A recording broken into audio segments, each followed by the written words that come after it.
I'm sorry to have to be the one to tell you this, but my friends, you have been lied to. Those fat cats of the big air industry have been conspiring for years to make you think that you have to air down your tires anytime you go near a dirt road. And I'm here to tell you today, it's all lies. Some of it is lies. There are some lies. Fake news. So I'm gonna sit back on my big comfy couch and reveal the truth that Big Air does not want you to know. Over the last few years, I've made a lot of off-road trail videos. And on those videos, the most common comment that we get is, for a dirt road like that, you need to air down to at least 6 PSI. We see that comment over and over, despite the fact that almost all the Jeeps on almost all of our runs are always aired down to between 6 and 8 PSI. Allow me to go off on a tangent here. I've been getting a lot more comments on the channel lately. There's been a few changes on the channel. You're seeing my face on camera a lot more. I have a new camera. I've been learning how to use the camera. I've had some faux pas and some user errors with white balance a few times and exposure a few times. So I'm learning, I'm getting it dialed in. I think I'm figuring it out. I've gotten a lot of comments about that, and of course I delete them. But sometimes they are constructive and helpful. Maybe it's the new camera. Maybe it's because it's so clear and beautiful. But I've gotten a lot more comments than I ever had before about my face cancer scar. And a lot of those comments were just pure hateful and mean. Doesn't bother me. They roll off my back like water on a chicken. And I delete those comments, but some of the comments have been helpful and constructive. One of the comments that has been posted a few times and is constructive and helpful is, why not just cover those scars and imperfections with a little bit of makeup? A lot of YouTubers do it. It can give you that more girlish 13-year-old look that we all want to see. So I thought that might be helpful. So I thought I'd give it a try. I just put on a little makeup just to see if it helps. Is this helping? Does this help? I don't think this helps. The truth is, airing down isn't always required for every trail, every time you go off-road. And you really don't even need to air down unless you're gonna be doing some rock crawling, if you're gonna be going into deep sand or mud, or if you're gonna be going through an area that's not necessarily too rough, but there's a lot of sharp, pokey rocks. If you're gonna be doing rock crawling, and by that I mean going over big rocks, not gravel in the road, you will wanna air down so that your tires can get a better grip on the rock as they go over it. If your tire is full of air and it's tight, and you try to go up a rock, it's just gonna slip off. But when you air down, your tire is softer. Think of a balloon with less air and get a little bit better of a grip, and might help you get up over a rock better. When there's less air pressure in the tire, and your sidewall bumps up against a rock, particularly a pokey rock, there's a better chance that you won't get a puncture in the sidewall because your tire will give a little. If that tire has 35 pounds of air pressure in it and you go up against a rock, that tire's not going to give, and there's a better chance that you'll get a cut in that sidewall. If you're going to be going through mud or sand, like deep sand, airing down will expand the footprint of your tire.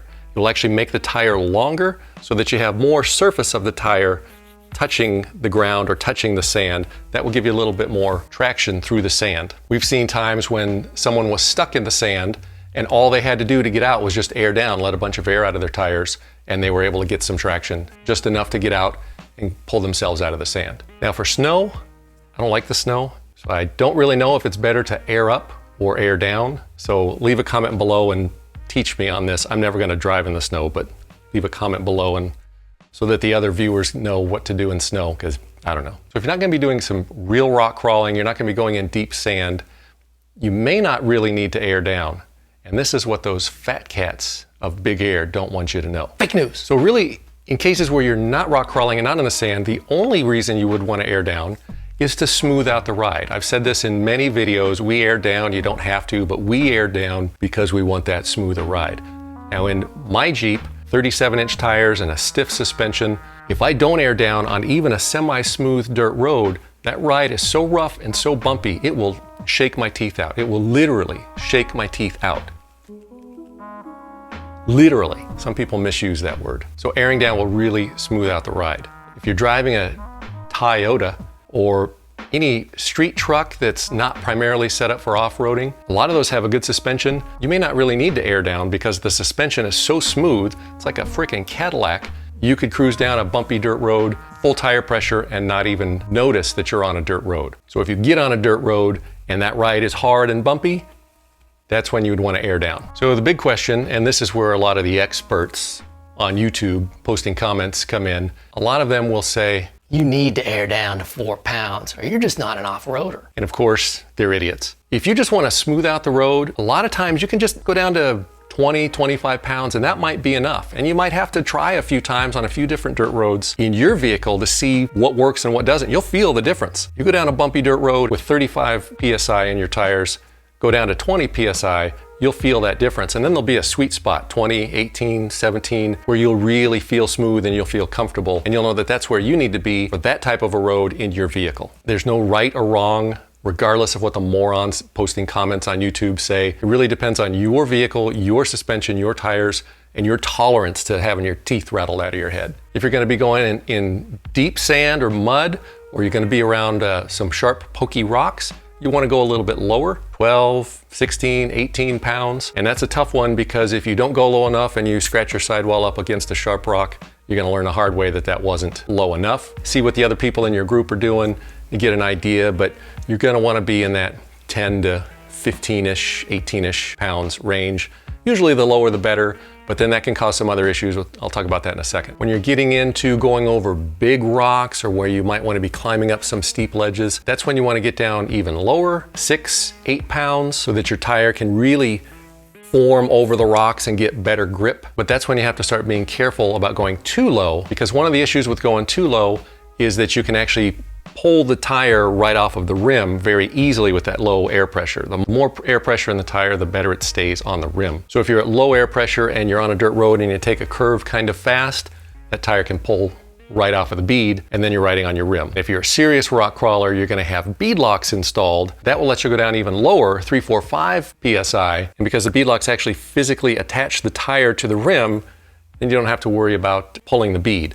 Those are for real rock crawlers. You might think, why not just stay aired down all the time? Drive to the trail that way. You don't want to do that because, like I mentioned, you don't want to pull a bead on the freeway at 60 miles an hour. And the other issue is that the tires will heat up when the pressure is low. They're expanded out, they're kind of squished out, and if you're going highway speeds or really any prolonged speed over 40, 50 miles an hour, the tires will begin to heat up and you'll do damage to them over time. When I first started off-roading, I didn't even know that airing down was a thing.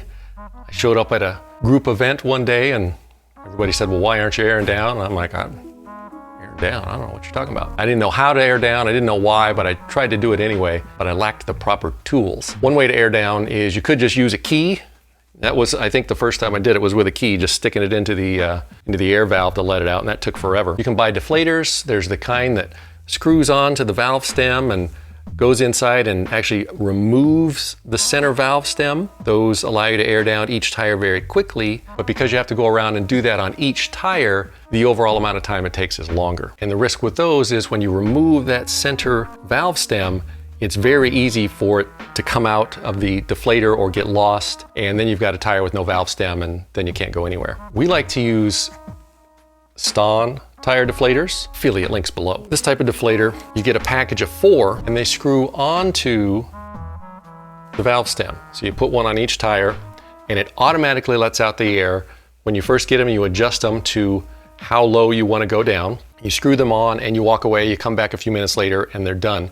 And because you do all 4 tires at once, they're usually one of the fastest methods for airing down. They also come with this nice little leather case. Affiliate links below. You do have to adjust these maybe once a year or so because the rubber inside, as it ages, it gets stiffer or looser, and the level that you preset them at will change a little bit. I think I've had to adjust mine twice over 3 years, so be aware of that. And then once your trail ride is over, you're gonna have to air back up. This is the most painful of the whole process. There's a few ways you can air back up.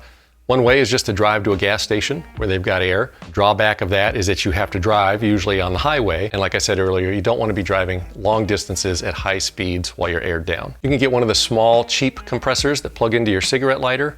They cost about $100. That's what we first started with. The drawback of that is that they're slow, or this shit on a stick shingle, and they don't last long, especially as you get larger tires. Our little $99 air compressor blew up after 6 months or so. It threw a rod, went straight in the trash. You can get a larger compressor like the Viair 220 or 440. Those cost around $200. They're way faster than the little $99 ones. They're bulletproof. The one we've had has lasted for years. It was our primary compressor for at least a year or two. Affiliate links below. You could install an onboard air compressor like the electric ARB dual canister. You could put that under your hood or somewhere out of the way, like under your seat. But if you want to air up fast, and that's what's important to you, you can't beat the power tank.